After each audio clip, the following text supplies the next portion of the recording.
Bonjour à tous. Pour ce dimanche, nous avons simplement une prédication enregistrée par vidéo. Nous retrouverons la vidéotransmission en direct dimanche prochain. Je vous invite à lire vous-même, si vous voulez bien, un texte dans le livre des Actes au chapitre 27, les versets 13 à 36. C'est le récit d'un moment du naufrage de l'apôtre Paul, la tempête qu'il connaît. Je ne peux pas lire tout le texte parce que le temps de la vidéo est limité, mais lisez-le pour vous-même. Jeudi dernier, alors que le Premier ministre commençait à détailler devant les députés les conditions de confinement qui nous vaut d'être chez nous ce matin, la nouvelle tombait. Un attentat venait d'être commis à la basilique de Nice, tuant 2 fidèles et un sacristain. Et en l'espace de quelques semaines, nous avons vu d'abord la presse, puis l'éducation et maintenant l'Église être frappée par le terrorisme au nom de Dieu. Notre pays se retrouve à la conjonction des menaces entre une crise sanitaire hors de contrôle et une violence terroriste froidement calculée au relent de barbarie. Il nous faut du courage. Il nous faut du courage sur tous les fronts pour affronter les limitations et les difficultés du confinement, pour ne pas céder à la peur, pour combattre la maladie, pour affronter un horizon économique difficile pour beaucoup. Prenez courage, nous invite la Bible à bien des reprises et dans bien des circonstances. Ce mot rassurant se trouve plusieurs fois sur la bouche même de Jésus. Courage, rassurez-vous, c'est moi, dit-il.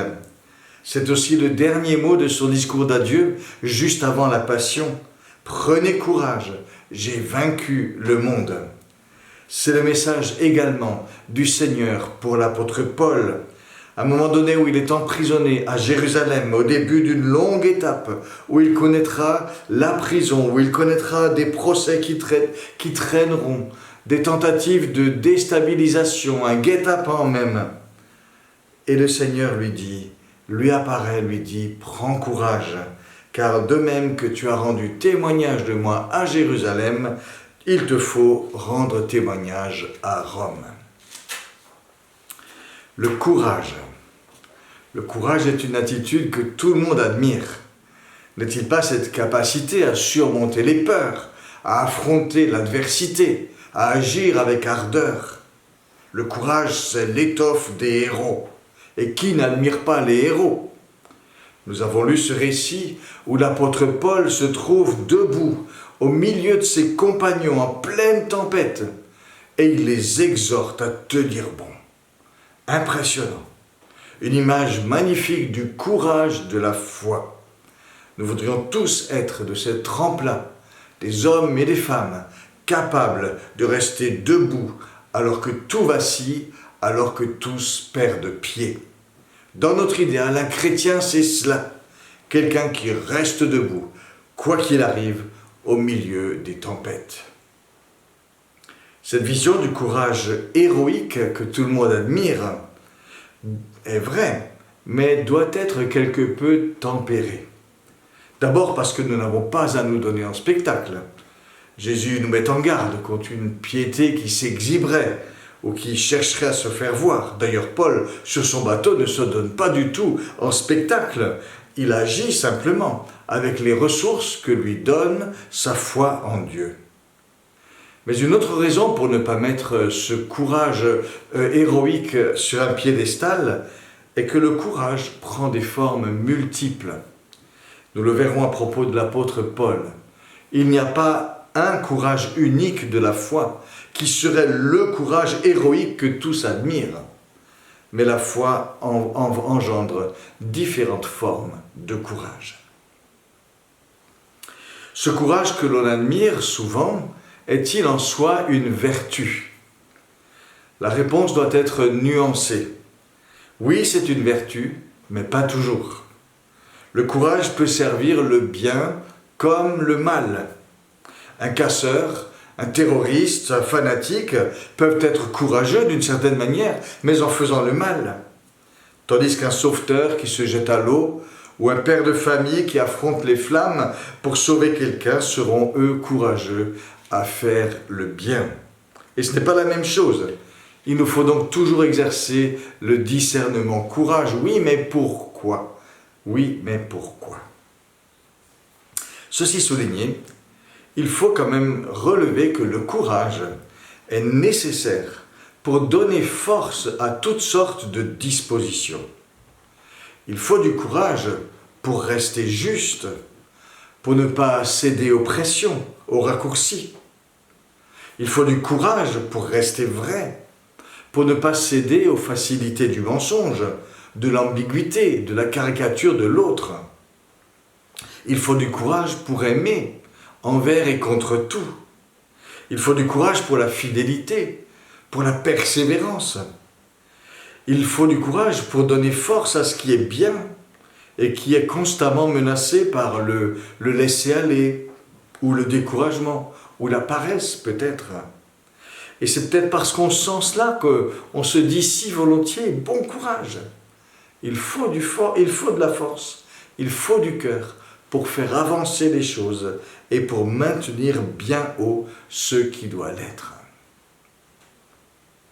Il existe une autre forme de courage dans laquelle nous nous retrouvons tous. C'est ce que l'on appelle le courage d'être. C'est une expression du théologien protestant Paul Tillich.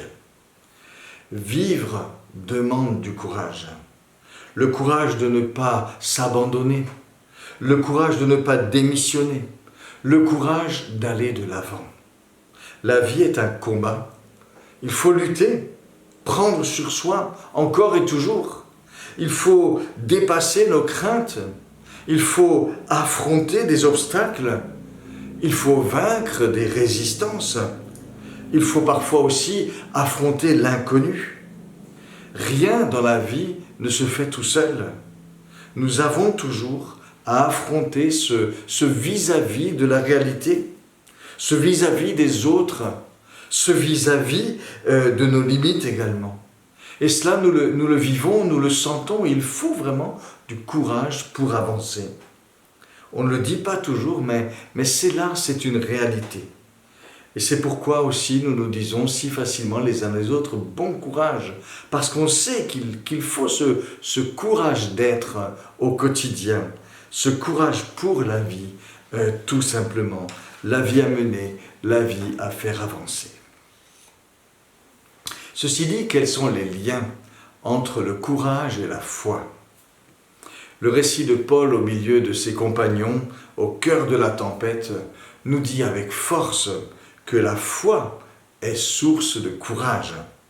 Quand on le voit tenir bon comme il l'a fait et donner à ses compagnons aussi, à ces gens autour de lui sur le bateau, des forces et une espérance, on voit vraiment combien la foi produit de vraies ressources de courage. Et ça, c'est vrai, c'est beau, c'est admirable.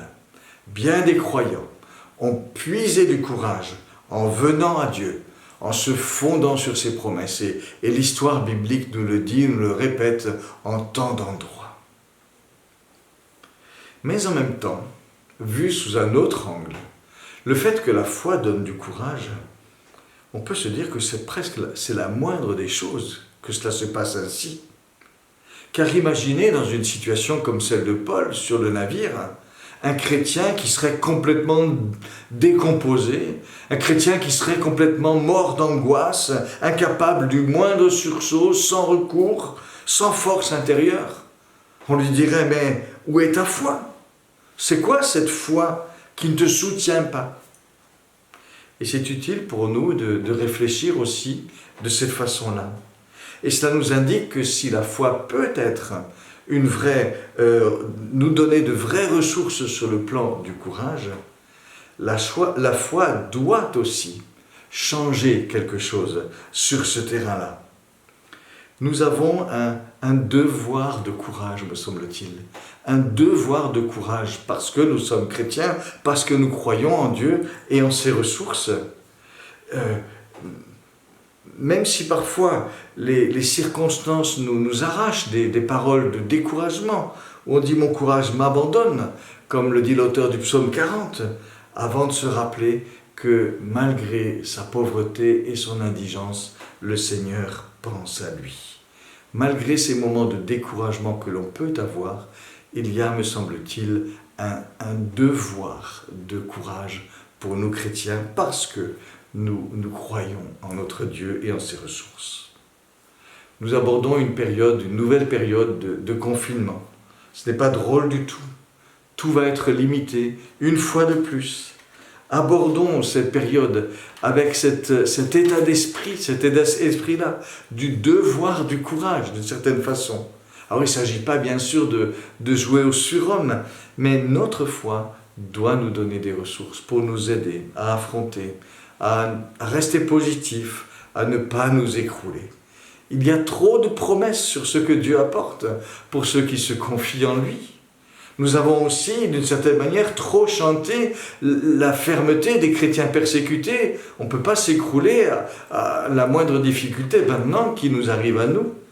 Nous avons vécu aussi chacun, certainement dans notre vie, bien des fidélités de Dieu. Avec tout cela, nous avons un devoir de courage, mais aussi, bien sûr, les ressources qui vont avec. Mais de quel courage s'agit-il ? Vous connaissez certainement la roulette russe.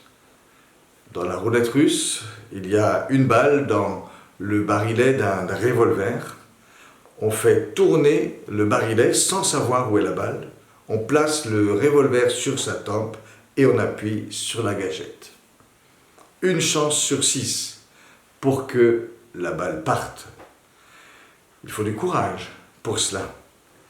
Mais ce courage est une sorte de vertige, de plongée, où l'on va jouer sa vie sur un coup de dé en se livrant au hasard.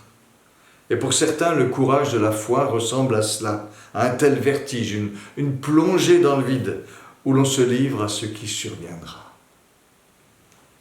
Ce que Paul nous montre du courage de la foi est très différent. Ce n'est pas la foi vertige, mais c'est la foi confiance. Il sait que Dieu a un projet pour lui, pour ses compagnons. Il est comme ses compagnons dans le bateau, au bout de ses limites humaines, face à sa fragilité, menacé avec eux, comme eux, par la force des éléments. Mais, dit-il, j'ai cette confiance en Dieu, qu'il en sera comme il m'a été dit. Acte 27, verset 25. Les éléments menacent, les éléments grondent, mais Dieu, dit Paul, est capable de mener ses projets à bien, au milieu de toutes ces menaces, au milieu de tous ces grondements. Il en a les ressources, il en a la fidélité. Même si cela fait des jours que la tempête dure, même si elle ne se calmera pas d'un coup de baguette magique, Dieu réalisera ses promesses, même au travers de cet ouragan immense. J'ai cette confiance en Dieu, dit l'apôtre, qu'il en sera comme il m'a été dit. Puissions-nous saisir, nous aussi, ce matin, cette parole pour nous, au cœur de ce que nous vivons. Ésaïe pose à un moment donné une question qu'il est bon de nous rappeler. Il a parlé des ressources infinies du Seigneur, du Créateur, qui ne s'épuise ni ne se lasse. Et il continue en demandant, « Mais pourquoi dirais-tu, ma destinée est cachée au Seigneur, mon droit passe inaperçu devant lui ?» Ésaïe 40, verset 27. Pourquoi dirais-tu, ma destinée est cachée au Seigneur? Dieu veille sur nous. Il est notre garant pour la vie présente, pour la vie éternelle. Et cela reprend ce que disait Paul, j'ai confiance qu'il en sera comme il m'a été dit. C'est la foi confiance qui permet de rester debout, la foi confiance en Dieu, en ses promesses. Et Paul est admirable ici de l'affirmer publiquement et au cœur de la tempête. Et il vaut la peine parfois de poser de tels jalons et de dire notre confiance dans une situation donnée que le Seigneur agira. Et voyez aussi comment Dieu est glorifié après coup. Et voyez aussi le courage et la force que cela donne aux compagnons de l'apôtre. Voilà un beau moment où Paul manifeste les ressources du courage qui vient de Dieu, qui puise donc sa force dans la confiance. Mais il nous faut considérer un autre moment où le Seigneur a invité Paul à prendre courage. C'est au chapitre 23 du livre des Actes. Et là, on n'est plus dans la vision héroïque d'un homme qui seul est au milieu des autres, debout, et qui reste là à affronter la tempête. Paul ici est seul avec lui-même, entre les 4 murs d'une cellule de prison. Il était venu à Jérusalem avec une collecte pour renforcer l'unité des chrétiens d'origine juive et d'origine païenne. Il avait de grands projets après avoir apporté cette collecte. Il voulait aller à Rome, puis en Espagne pour continuer son œuvre. Il en parle dans l'Épître aux Romains au chapitre 15. Il avait prié ses projets, il avait invité d'autres chrétiens à prier avec lui. Et il se trouve à Jérusalem, puis à Césarée, dans une cellule, bloquée entre 4 murs. Et les choses traînent, et les choses vont traîner encore. Paul va passer plus de 2 ans et demi à Césarée. Et face à cela, le Seigneur lui dit, prends courage. De même que tu as rendu témoignage à Jérusalem, il faut que tu rendes témoignage à Rome. Acte 23, verset 11. Personne n'a su, personne n'a vu la somme de courage qu'il a fallu à l'apôtre Paul, juste pour tenir bon entre les 4 murs de sa cellule. Personne n'a su, personne n'a vu le combat que cela représentait, ni l'énergie que cela demandait. Personne n'a su, personne n'a vu les questions que pouvait poser ce revirement de situation à l'apôtre, ce que signifiait cette condamnation à l'inaction, et ces délais qui n'en finissaient pas, et la durée qu'il fallait assumer. Personne n'a su, personne n'a vu, sauf le Seigneur. Et c'est pourquoi le Seigneur vient vers Paul et lui apparaît, dans une vision certainement. Il le visite tout spécialement au cœur de sa solitude. Et il lui dit de reprendre courage, car il a un témoignage à rendre jusqu'à Rome. Le Seigneur visite son enfant au cœur de sa prison et de sa difficulté. Il manifeste sa présence et il donne une parole qui sera comme une semence de courage à planter en son cœur, à arroser encore et encore. Il donne un signe qu'il est là, qu'il n'oublie pas. De tels moments existent encore, me semble-t-il, sous des formes diverses. Dieu est, Dieu reste pour ses enfants, le Dieu de la rencontre, et le Dieu qui vient nous visiter au cœur de ce que nous vivons.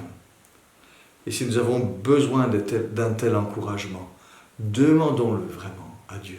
Demandons-lui vraiment de venir, de nous visiter d'une manière ou d'une autre pour nous encourager à continuer. Il est prêt à le faire. Il l'a montré ici. Et ce courage auquel Paul sera invité sera fait plus de persévérance que d'éclat. Mais Dieu donne une orientation à Paul dans son confinement. Tu as été mon témoin à Jérusalem, tu le seras à Rome. Autrement dit, il reste des choses à réaliser. Paul n'avait pas pu aller au bout de tout ce qu'il aurait voulu faire à Jérusalem. Mais le Seigneur lui dit, tu as été mon témoin. Dieu sait voir ce qui est bien, là où peut-être on verrait plutôt ce qui est inachevé. Tu as été mon témoin, et tu le seras encore, et cela jusqu'à Rome. Autrement dit, il reste une utilité pour toi. Il reste des utilités dans ce que tu vis, au travers de ce que tu vis. Et le Seigneur se montre ici comme ce Dieu qui tient en réserve pour nous de belles choses à être, de belles choses à réaliser, même au travers de chemins qui parfois paraissent étranges, paraissent fermés, paraissent un peu bouchés, aussi bouchés qu'une cellule de prison pour l'apôtre, pendant des années, alors qu'il y avait tant de choses à faire dehors. Force est de reconnaître, pendant ces années que Paul a passées à Césarée, il a eu des occasions de témoignages, des ouvertures uniques pour l'Évangile. Il n'a peut-être pas parlé à des grandes foules, mais il a pu parler longuement aux gouverneurs successifs qui étaient en poste à Césarée et à leurs visiteurs, à Félix, à Drusille, sa femme, à Festus, au roi Agrippa et à Bérénice, sa sœur. Il a eu des occasions, il les a saisies. Il réfléchira aussi certainement pendant tout ce temps, sa pensée a mûri. L'apôtre a continué avec persévérance. Et le courage de la foi passe ici d'abord par l'acceptation. Tels sont aujourd'hui les chemins du Seigneur pour moi.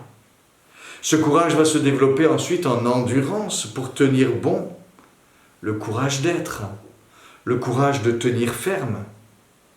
Il se teintera aussi d'attention. Quels sont les signes de la présence et de la fidélité de Dieu, de son soutien au cœur de ce que je vis? Ça, c'est le courage de la reconnaissance, où l'on donne force au soutien que l'on a reçu, y compris dans un passage délicat. Et là commence à s'allumer la flamme d'un courage qui donne du cœur, qui réchauffe l'âme pour éclairer le quotidien. Et ce courage peut devenir ensuite un courage d'initiative, où l'on va chercher au cœur de ce que l'on vit, ce qui pourrait être encore fait, encore réalisé. Et on découvre en effet qu'il reste des choses à réaliser, qu'il y a un soutien à recevoir. Et se développe alors peu à peu un courage de sérénité. On sait où sont nos appuis. On intègre les larges ressources du Seigneur. On s'appuie sur ses projets, sur le fait que l'on est dans sa main. Ces formes de courage-là, ces poignées de courage, comme on pourrait les appeler, au quotidien, ne font pas beaucoup de bruit, ne brillent pas dans des actions ou des déclarations d'éclat. Mais c'est aussi par ce moyen-là que l'action se continue. C'est par ce moyen-là que quelque chose se construit vraiment. C'est aussi ce qui fait un peu plus chanter la vie, car le courage de la foi n'est pas simplement une volonté qui fait avancer envers et contre tout, quelle que soit la froideur du jour, mais ce courage-là devient aussi une flamme bienfaisante qui réchauffe le cœur, qui anime, qui met en joie et qui permet vraiment d'affronter les choses autrement. Et tout cela est possible vraiment pour les enfants de Dieu, parce que Dieu a voulu, parce que Dieu a choisi d'être véritablement et pleinement Dieu avec nous. Il l'a montré en Jésus-Christ, venu vers nous, mort et ressuscité pour nous, remonté au ciel et glorifié comme gage de notre espérance. Mais Jésus qui, tout en étant au ciel, reste près de nous, près de nos réalités quotidiennes. Nous restons sous son regard. Nous restons gardés par sa main. Nous restons renouvelés par sa présence et par l'action de son esprit. Un théologien allemand, Jürgen Moltmann, a une très belle expression dont je vous ai déjà parlé pour dire cette présence et ce soutien de Dieu. Il dit « Le nom de Dieu est un nom de route. » Le nom de Dieu est un nom de route. Et moi, je trouve que c'est une expression magnifique. Elle dit vraiment l'accompagnement de Dieu en toutes choses. Son nom est un nom de route. Elle dit aussi que les choses ne sont pas figées et nous invite à ne pas nous enfermer dans le découragement ou dans l'immobilisme où l'on n'attend plus rien. un nom de route, les choses continuent à avancer avec le Seigneur. Elle nous dit aussi qu'avec Dieu, nous pouvons continuer notre route. Elle nous dit aussi que nous découvrons les ressources de Dieu au fil de notre route. Leur force augmente pendant la marche, nous dit le psaume 84, en parlant de ceux qui s'avancent vers Sion. Et cette expression nous dit aussi vraiment le courage que nous pouvons trouver face aux circonstances, à cause de cette présence, à cause de ce soutien. C'est ce qui nous permet de continuer la route, dans la confiance, dans l'espérance, en toute lucidité. Jésus a dit, vous aurez des tribulations dans le monde, tout ne sera pas facile. Mais il ajoute, prenez courage, j'ai vaincu le monde. Le nom du Seigneur est un nom de route, ce qui veut dire aussi un nom de traversée. Et nous avons justement des temps particuliers à traverser. Alors prenons courage, chers frères et sœurs. Nous pouvons dire, comme l'apôtre Paul, au cœur de la tempête, j'ai cette confiance en Dieu qu'il en sera pour nous comme il a été dit par le Seigneur. Que Dieu nous soutienne chacun.